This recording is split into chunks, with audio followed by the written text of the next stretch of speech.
ദിവ്യ Gopinath telephone ലൈനിൽ ചേരുകയാണ്. നടിയും WCC അംഗവുമാണ് ദിവ്യ. ഇന്ന് അമ്മയുടെ നിലപാടിനെ കുറിച്ച് താങ്കൾക്ക് എന്താണ് തോന്നുന്നത്? ഒരു പോസിറ്റീവായുള്ള ഒരു അപ്രോച്ച്, ഒരു നിലപാടാണോ അമ്മ സ്വീകരിച്ചിരിക്കുന്നത്?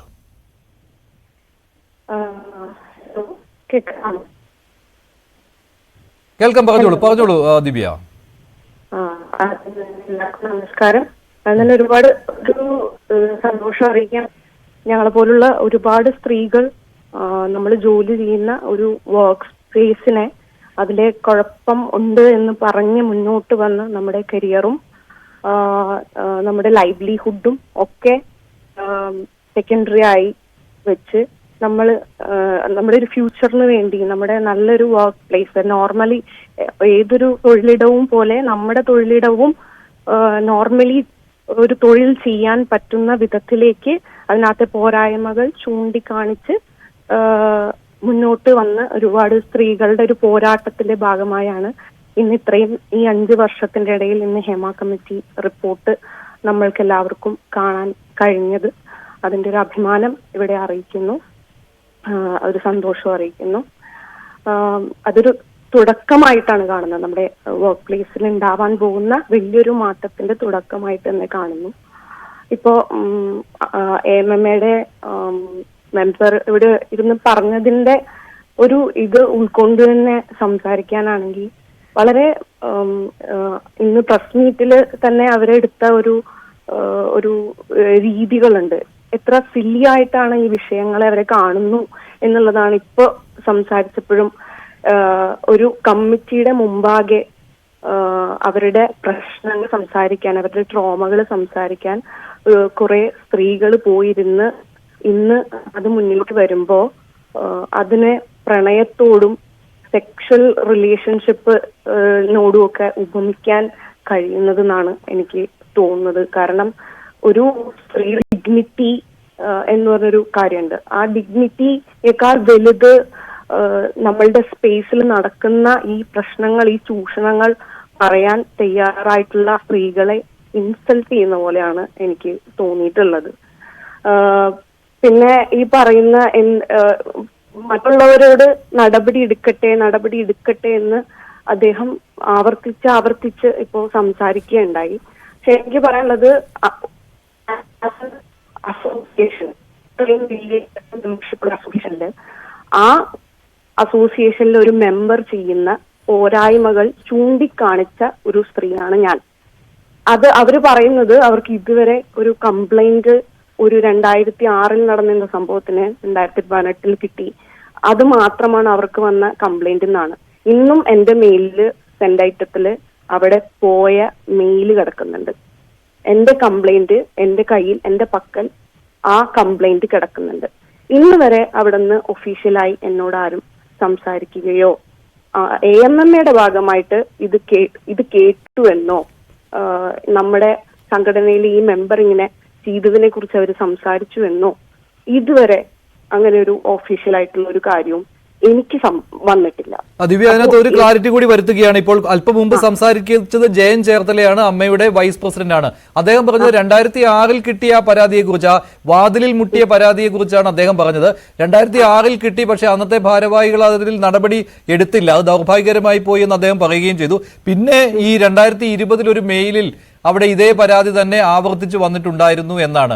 അതല്ലാതെ മറ്റു പരാതികളില്ല എന്ന് അദ്ദേഹം പറഞ്ഞത് ഈ വാതിൽ മുട്ടിയ ഈ സംഭവം ഹേമ കമ്മിറ്റിയുടെ റിപ്പോർട്ടിൽ വന്നതുകൊണ്ടാണ്. ശരിയാണ്. അതിനോടൊപ്പം തന്നെ പറഞ്ഞിരുന്നു മറ്റൊരു പരാതിയും ഞങ്ങൾക്ക് കിട്ടിയിട്ടില്ല എന്ന്. പക്ഷെ താങ്കൾ പറയുന്നത് താങ്കളുടെ പരാതിയെയും ഇതേ രീതിയിൽ തന്നെയാണ് അമ്മ ട്രീറ്റ് ചെയ്തത് എന്നല്ലേ?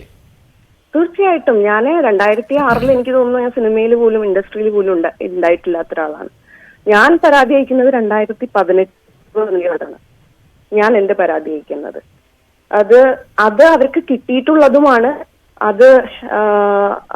അത് നമ്മളെ അടുത്ത് പലവരും സംസാരിച്ചിട്ടുള്ളതുമാണ്. പക്ഷെ അത് തിരസ്കരിക്കുകയാണ്. അങ്ങനെ ഒരു കംപ്ലൈന്റ്, മറ്റൊരാളുടെയും കംപ്ലൈന്റ് അവർക്ക് എത്തിയിട്ടില്ല എന്ന് പറയുകയാണ്.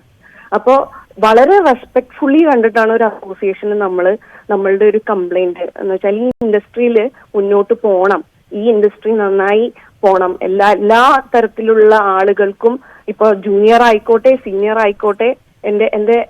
ഞാൻ 10ാമത്തെ സിനിമ, ഏകദേശം 4ാമത്തെ സിനിമയെ സിനിമയിൽ വെച്ചിട്ടാണ് എനിക്ക് ഇങ്ങനെ ഒരു സിറ്റുവേഷൻ ഉണ്ടാവുന്നത്. അത് കഴിഞ്ഞ് ഒരു 10ാമത്തെ സിനിമയുടെ ഗ്യാപ്പാണ് ഇങ്ങനെ ഉണ്ടായിട്ടുള്ളത്. ഇതിന്റെ ഇടയിൽ ജൂനിയർ സീനിയർ എന്ന് പറഞ്ഞ ഒരു വ്യത്യാസം ഉണ്ടോ എന്ന് എനിക്കറിയില്ല. നമ്മളുടെ പ്രശ്നം തൊഴിലിടം. അപ്പോ എവിടെയാണ് ഇങ്ങനെ കംപ്ലൈന്റ് പറയുന്നതെന്ന് പോലും കൺഫ്യൂസ്ഡ് ആയി പോകുന്ന ചില കേസുകളാണ് ഇതൊക്കെ. താങ്കൾ ഹേമ കമ്മിറ്റി മുൻപാകെ മൊഴി കൊടുത്തിരുന്നു? താങ്കൾ ഹേമ കമ്മിറ്റിക്ക് മുൻപാകെ പോയിരുന്നു? അത് ചോദിക്കുന്നതിൽ ബുദ്ധിമുട്ടുണ്ടെങ്കിൽ താങ്കൾ അതിന് മറുപടി പറയണ്ട.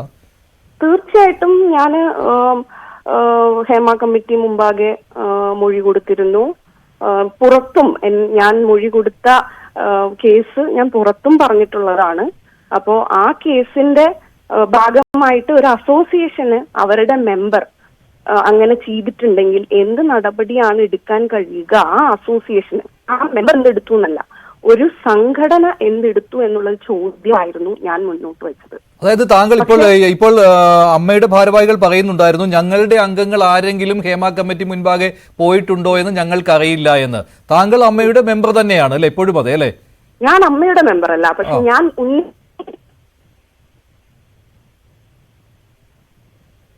കേൾക്കുന്നുണ്ടോ?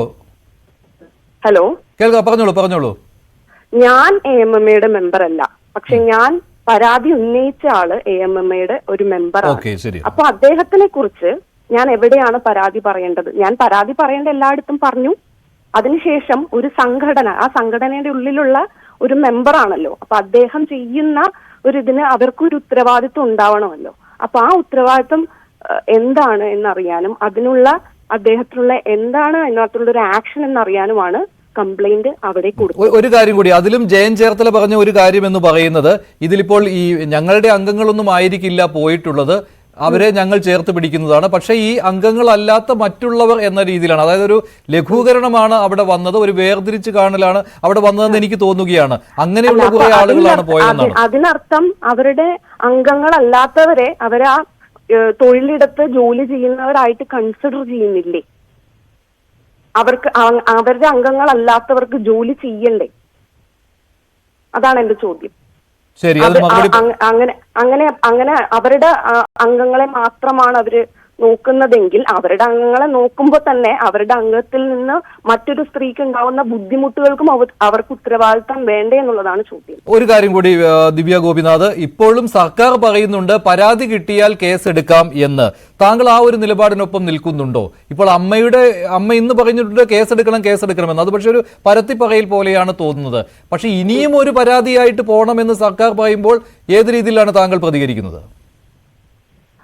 അതിനെന്ത് ഉത്തരം എന്ന് പറഞ്ഞാല്, ഇപ്പൊ എന്നെ പോലുള്ള ഒരുപാട് സ്ത്രീകള് ഇങ്ങനെ ഒരു ഹേമ കമ്മിറ്റിയുടെ മുമ്പില് പോയിരുന്ന് സംസാരിക്കാൻ തയ്യാറായത് തന്നെ ഇത് സർക്കാർ വളരെ ഒഫീഷ്യൽ ആയിട്ടുള്ള ഒരു സ്പേസില് ഒരു ജഡ്ജിന്റെ മുമ്പില്, ഒരു IAS ഓഫീസറിന്റെ മുമ്പില്, ഒരു സീനിയർ ആയിട്ടുള്ള ആർട്ടിസ്റ്റിന്റെ മുമ്പിൽ പോയി നമ്മളെ ഒരിക്കലും ഒരു ജഡ്ജ്മെന്റ് ഇല്ലാതെ നമ്മളുടെ കാര്യങ്ങൾ കേൾക്കാനിരിക്കുന്ന ഒരു സ്ഥലമായിട്ടാണ്. അപ്പൊ പോലീസ് കേസുമായി പോകുന്ന എന്റെ ഒരു ഇതിനുശേഷം ഈ കേസിന് ഈ പരാതിയുമായി പോയതിനൊക്കെ ശേഷം ഒരുപാട് സ്ത്രീകളുടെ പ്രശ്നത്തില് വിമൻ ഇൻ സിനിമ കളക്ടീവിന്റെ കൂടെ നിന്ന് അവരുടെ ഭാഗമായി സഞ്ചരിക്കാൻ സാധിച്ചിട്ടുള്ളത് കൊണ്ട് തന്നെ ഇത് എത്ര ഒരു ടാസ്ക് ആണെന്നും അവരെന്തോരം ബുദ്ധിമുട്ടിലൂടെ മാനസിക വിഷമത്തിലൂടെയാണ് ഈ ഒരു പ്രോസസ്സിൽ കടന്നു പോകുന്നത്. മെഡിക്കൽ തുടങ്ങി ഒരു ജുഡീഷ്യറിയുടെ മുമ്പിൽ പോയി നിൽക്കുമ്പോൾ അങ്ങനെയുള്ളതൊക്കെ കണ്ട് എത്ര സ്ത്രീകൾ നമ്മളിപ്പോ കണ്ടുകൊണ്ടിരിക്കുന്നുണ്ട്. നമ്മുടെ കൺമുമ്പിലുണ്ട് 7 വർഷമായിട്ടൊരു കേസ് നടക്കുന്ന ഒരു സ്ത്രീ, അവരുടെ അവസ്ഥ, അവരുടെ ജീവിതം എങ്ങനെയാണ് ഇത് എഫക്റ്റഡ് ആവുന്നത്.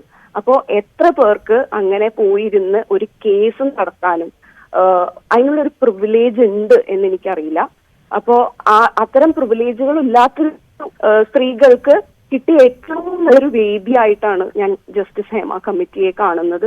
നമ്മളുടെ പ്രശ്നങ്ങൾ പറയാനും ആ പ്രശ്നങ്ങൾ അവർ കേട്ട് അതിലൂടെ ഇനി മുന്നോട്ടുള്ള നമ്മുടെ ഇൻഡസ്ട്രിയിൽ നടക്കുന്ന ഇത്തരം പ്രശ്നങ്ങൾക്ക് ഗവൺമെന്റും അതിന് അതോറിറ്റിയുള്ള മറ്റാളുകളും ചേർന്ന് വളരെ വ്യക്തമായിട്ടുള്ള ഒരു സിസ്റ്റം നമ്മുടെ ഇൻഡസ്ട്രിയിൽ ഉണ്ടാക്കണം.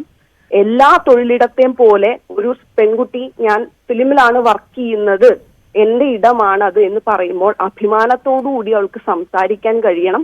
അവളുടെ കരിയർ ഇതാണ് എന്ന് അവൾക്ക് പറയാൻ കഴിയണം എന്ന ആഗ്രഹത്തോടുകൂടി ആണ് ഞങ്ങൾ ഓരോരുത്തരും സംസാരിച്ചിട്ടുള്ളത്. ശരി, അഡ്വക്കേറ്റ് BN ഹസ്സർ അവരെയാണ്